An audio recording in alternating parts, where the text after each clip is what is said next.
Okay, so today we're going to be talking about women with autism. Specifically, we're looking at how women with autism are misdiagnosed and overlooked, as well as how they're vulnerable to abuse and assault. So I did want to give a content warning. The last 3 slides will cover, it'll mention sexual abuse. So I wanted to make sure everyone's aware. So there's a consistent 4-to-1 male to female ratio in the diagnosis of autism spectrum disorder.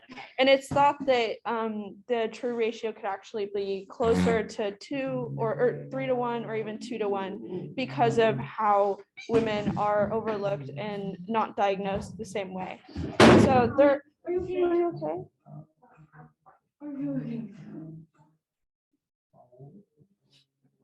Okay. Okay.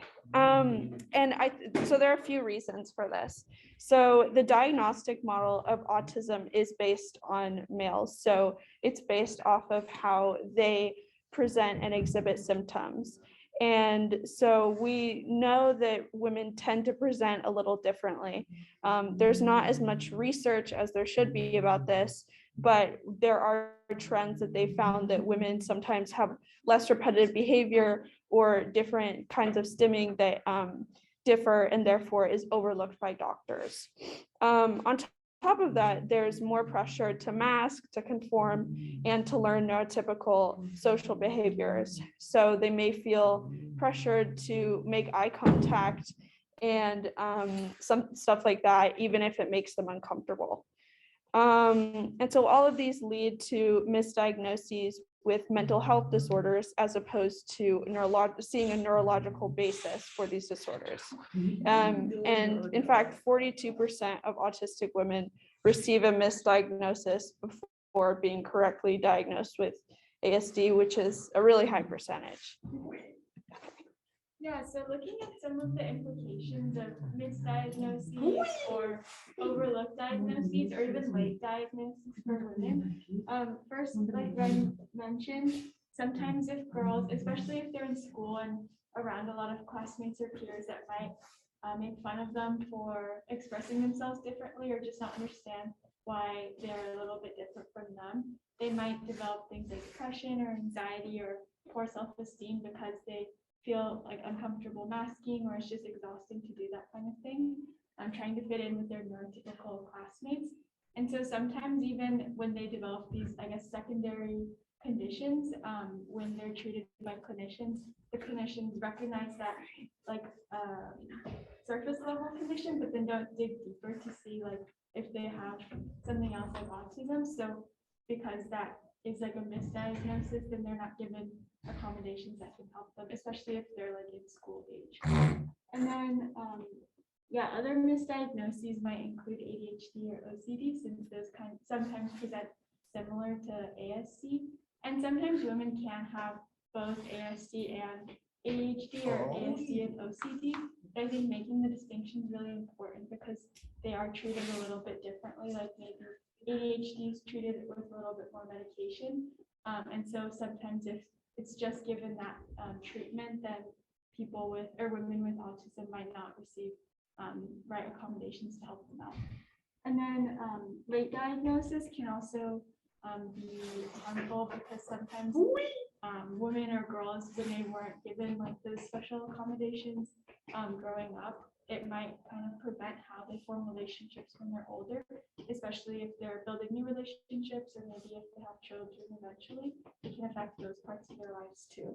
And then the last thing we wanted to mention was that sometimes girls will go through many different diagnoses processes with different care providers, and then they won't receive an accurate diagnosis each time. So I think the inconsistency and shuffling around a lot can also be kind of harmful, especially if they're younger and still developing their personalities or their interests. Okay, so for this part, we took a story from one of the suggested readings about a woman named Natalie, and she is nonverbal and intellectually disabled. And I think back in 2012, she was diagnosed with an STD, which indicated that she had been raped because she cannot consent to sex. And her sister was very involved in the process to try to figure out who was the perpetrator. And so she contacted the regional center where her sister would go, medical professionals. She used the mandated reporting system. She contacted law enforcement and community care licensing, but they all failed to take meaningful action. So they didn't really go much further, even or other than like acknowledging, or I think they did try to have an investigation, but there was they weren't allowed to test the people at the regional center for STDs to try to narrow down who the perpetrator could be. So they never identified the perpetrator, unfortunately. And so her sister believes that abuse of people like Natalie is done by a small population of repeat sexual abusers who know the disabled victim and abuse them during the day, rather than someone who's a stranger abusing people at night, which is kind of like the common idea of what an abuser looks like. And then people with intellectual disabilities and who are nonverbal are more likely to be victims of abuse because they cannot defend themselves and they may not know what is happening, which makes it a lot more difficult to identify the perpetrator and take action on it. And then more than 70% of women with developmental disabilities are sexually assaulted in their lifetime. And then women who screened positive for autism were almost 3 times more likely to have experienced sexual abuse than women who did not screen positive in a study. And this could be due to difficulties in communicating, interacting, and then compliance behaviors, which are behaviors learned at a young age to like agree or like go along with what people tell them to do. So these make combined, these make autistic individuals more at risk of facing traumatic situations. Yeah, and then these are our sources, but that's it.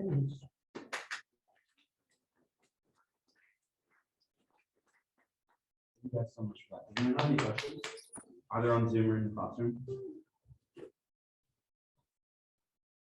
I just want to say I really enjoyed this. I think it's always an uncomfortable topic, but it's so necessary. Like I really enjoyed that, or like appreciate how you included the case study, because I'm sure there are a lot of cases like that. It's just so much stigma around discussing topics like this. And I think this class is just like a really good way to step out of our comfort zone a little bit. So thank you so much. Thank you.